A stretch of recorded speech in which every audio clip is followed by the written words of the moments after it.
Bugün sizlerle paylaşacağım inanılmaz bir şeyim var. Victoria VR. Bu kanalda anlattığım en iddialı Metaverse projelerinden biri olduğunu düşünüyorum. Gerçekçi grafiklere sahip bir MMORPG hayal edin. Bu arada MMORPG'yi bilmeyen arkadaşlara hemen kısaca anlatayım. Massively Multiplayer Online Role Playing kelimelerinin kısaltılmışıdır. Türkçe karşılığı ise devasa oyuncuyu barındırmış olan bir sanal ortamda kişilerin bir rol seçerek o rol veya karakterde online olarak işlemler yapması anlamına gelmektedir. Güçlü bir Unreal motoruyla ve blockchain teknolojisiyle seyahat eğitimi, oyun, eğlence ve tabii ki ticaret gibi şeyleri deneyimleyebileceğiniz bir NFT cennetinden, yani çeşitli hizmetler ve NFT satabilmekten bahsediyorum. Ve bunların hepsini VR gözlüğünüzde deneyimleyebileceksiniz. Oyunda gördüğünüz VR arazilerine sahip olduğunuzu ve hayal edebileceğiniz herhangi bir şeyi inşa ettiğinizi hayal edin. NFT'ler yaratıp ticaret yapabileceğiniz, günlük ve haftalık yapabileceğiniz görevlerle, efsanevi NFT'lerle ödüllendirilebileceğiniz ve gerçekçi bir sanal gerçeklik dünyasını keşfedip deneyimleyebileceğiniz bir blok zinciri ekonomisi olacak.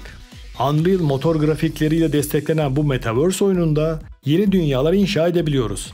Olayın şimdi de kripto para boyutuna bakarsak. Öncelikle VR'ın güncel değerini görmektesiniz. Toplamda 16.8 milyar token olacak. Şu aşamada tabi proje henüz tamamlanıp hayata geçmediği için yüksek bir fiyatta değil. Oyunun nasıl olacağıyla orantılı olarak değerler değişebilir. Şimdi de web sitesine bakalım. Yol haritasına baktığımızda 2022'nin ilk çeyreğinde büyük bir market açmayı planlıyorlar. 2022'nin ikinci çeyreğinde de oyun tam sürüm olarak çıkacakmış. Token miktarlarına ayrıntılı olarak baktığımızda karşımıza 16.8 milyar token olacağı bilgisi çıkıyor.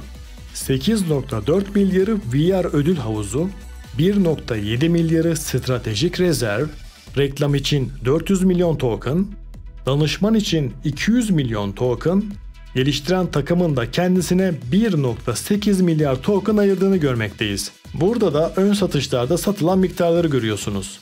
4.3 milyar token VR Golden Ticket adıyla satılmış.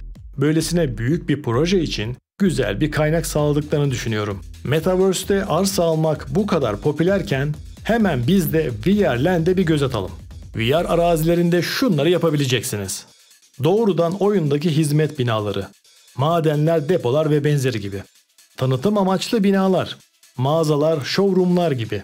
Özel binalar, kulüpler, özel işletmeler ve benzeri gibi. Başka bir dünyaya, oyuna veya sanal gerçekliğe açılan bir bağlantı noktası.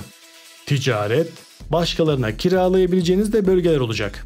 VR Land satın alarak aşağıdaki bonusları da alacaksınız. Bina, madencilik bonusları, değiştiriciler, gizemli kutular. Bonus satın aldığınız VR Land'in türüne ve katmanına bağlı olacak. Proje ekibinin fotolarına bakınca da bana bayağı eğlenceli geldi. Çünkü hepsi VR gözlüklü halde. VR gözlük deyince VR teknolojisinde gelinecek nokta beni hep ürperse de gelecek artık o temeller üzerine kuruluyor. Blockchain oyunlarını ve NFT'leri araştırmaya başladığımdan beri gelecekte oyunların VR'la şekilleneceğini düşünüyorum. Sanal gerçeklik yani VR gözlükleriyle henüz bir deneyim yaşadınız mı bilmiyorum.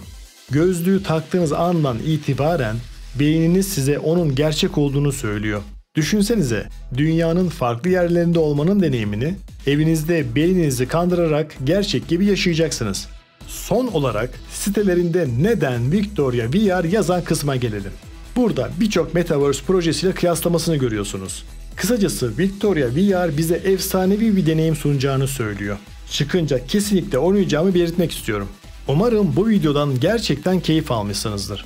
Her zaman olduğu gibi izlediğiniz için çok teşekkürler. Eğer kanalıma abone olup bildirimleri açmak isterseniz de hemen sol alt kısımdan abone olabilirsiniz.